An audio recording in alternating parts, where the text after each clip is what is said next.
Alright, so we're going to go ahead and get started on our weather application. Now, first thing we're going to do is sign up for an account at WUnderground.com/weather/API. Alright, if you want to use the JSON API that they provide, you have to sign up. And you can sign up for free. We're just going to click this button here and just go ahead and put in your information, confirm the account. I already have an account, so I'm just going to go ahead and log in.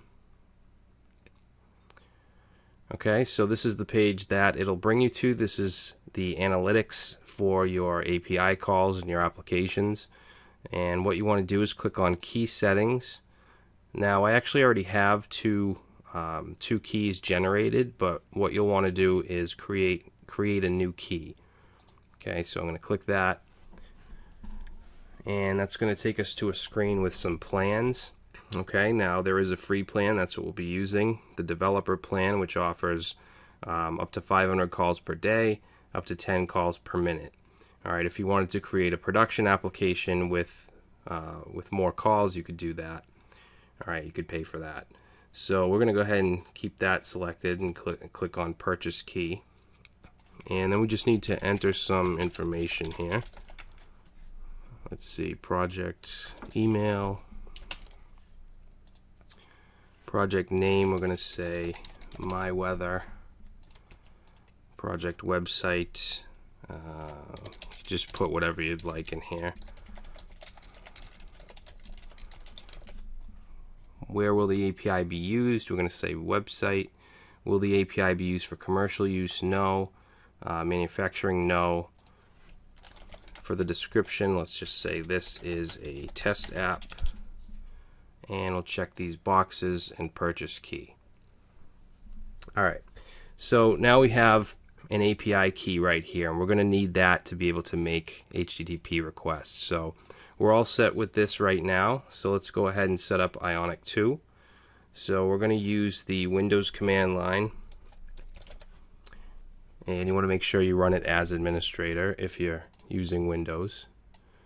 Alright, and then we're going to go, let's see, I'm going to go to my users. You just want to go wherever you want to create your project.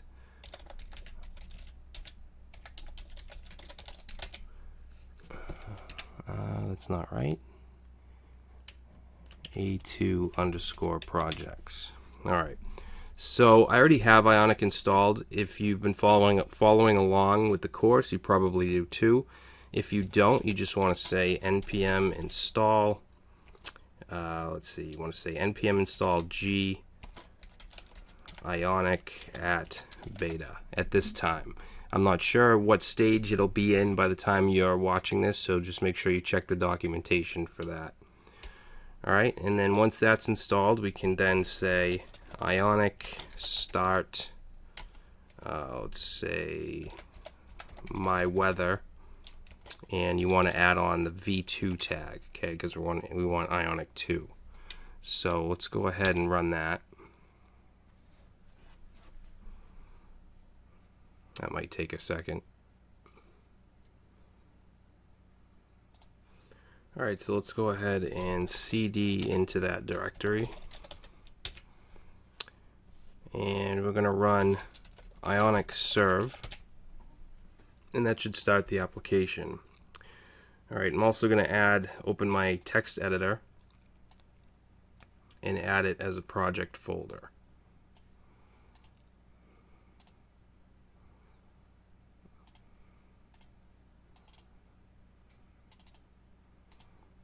Okay, so you can see that it's up and running.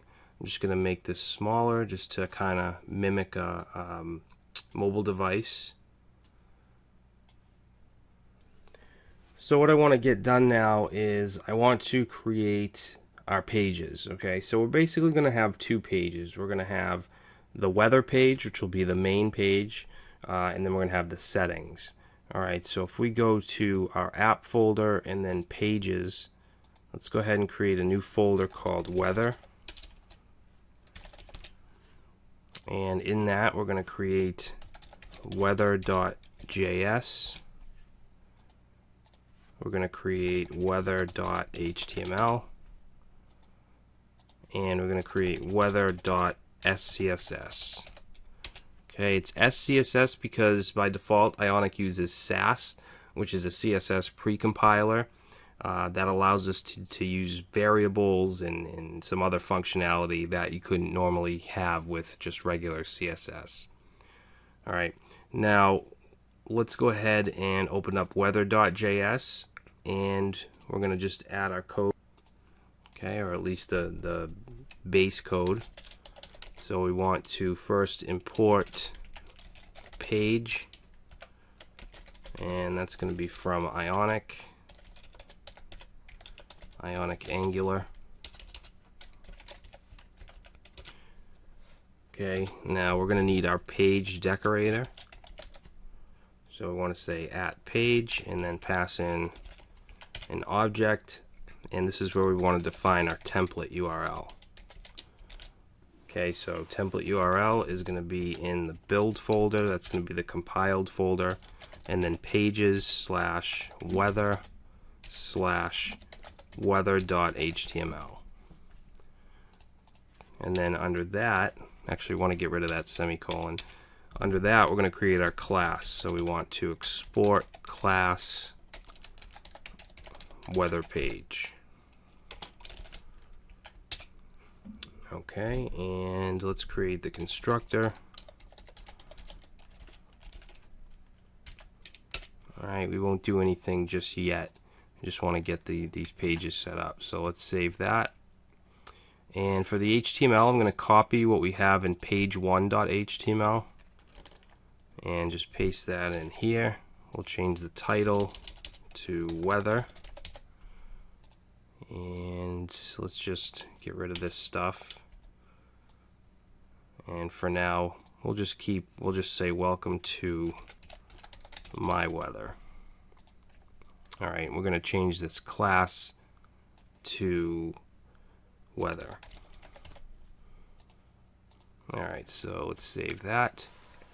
And now what we want is we want to have this page as our main tab here. Right now it's going to page 1. So to do that, we're going to go to tabs and open up tabs.js, and we have to import the page up here. So that's weather page, and we're going to go from /weather/weather. Alright, and then down here, let's add this dot weather root equals weather page. Save it, and then in tabs.html, we're going to go ahead and change tab1 root to weather root, and let's change the tab title to weather. Alright, let's save it, and now you can see weather is our main tab here. So next we're going to want our settings page. So let's go ahead and go in pages and create a new folder called settings. Okay, we're going to create those same pages. We need settings.js. We need settings.html and settings.scss. Okay, and let's just copy what we have in our weather.js, paste that right in settings.js, and then we're going to change this and the name of the class. Alright, and then inside the HTML, let's copy what we have in weather HTML. Paste that in. We're going to change the title to settings. Let's change the class to settings, and then we'll just say welcome to settings. Okay, now we want to add that as a tab. So let's go to tabs.js, and we want to first import settings page from /settings/settings. Okay, so that'll import the file. Then we need to add the root page down here. Settings root. Just like that. Save it. And then in our tabs HTML, I'm actually going to get rid of the middle tab 2. We're only going to have 2 tabs. Okay, we're going to change this to settings root, and then change the tab title to settings. Save it, and there we go. So we can now navigate back and forth between these pages. Alright, so we're going to go ahead and stop here. In the next video, we're going to start to work with our API, get our service set up, and we'll go from there.